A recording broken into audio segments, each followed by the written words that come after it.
Bekas Perdana Menteri Datuk Seri Najib Tun Razak gagal dalam usahanya mengemukakan bukti baharu dalam kes SRC International Sdn Bhd bagi membatalkan pembicaraan yang menyaksikan beliau dijatuhi hukuman penjara 12 tahun dan denda RM210 juta.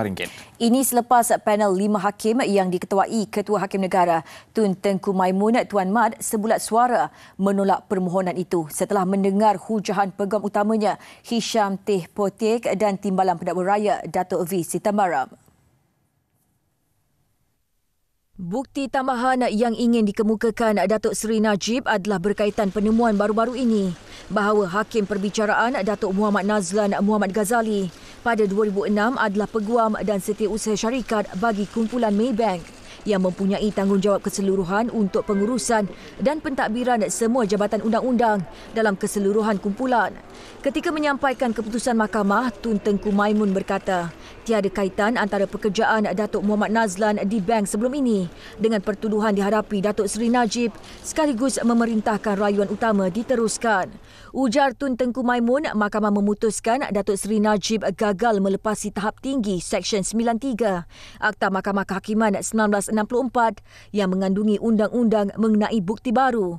Menurut beliau lagi, peranan Datuk Muhammad Nazlan sebelum ini dalam Maybank diketahui umum dan akan terbuka kepada pemohon untuk membuat sebarang permintaan untuk pendedahan dokumen itu melalui tindakan selanjutnya. Selepas penghakiman itu dibacakan, Peguam Utama Datuk Seri Najib, Hisham Teh Potek, memohon agar rayuan utama ditangguhkan sekurang-kurangnya 3 hingga 4 bulan kerana pelantikannya sebagai Peguam Utama hanya dibuat baru-baru ini. Tun Tengku Maimun kemudian mengarahkan prosiding ditangguh seketika bagi memutuskan permohonan dibuat pasukan pembelaan itu.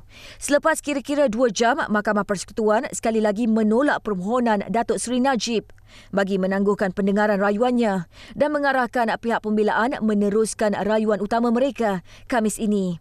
Ini rayuan terakhir bekas Perdana Menteri itu selepas panel 3 hakim Mahkamah Rayuan pada 8 Disember lalu mengekalkan sabitan hukuman 12 tahun penjara serta denda RM210 juta yang dikenakan terhadapnya oleh Hakim Mahkamah Tinggi Datuk Muhammad Nazlan Muhammad Ghazali pada 28 Julai 2020.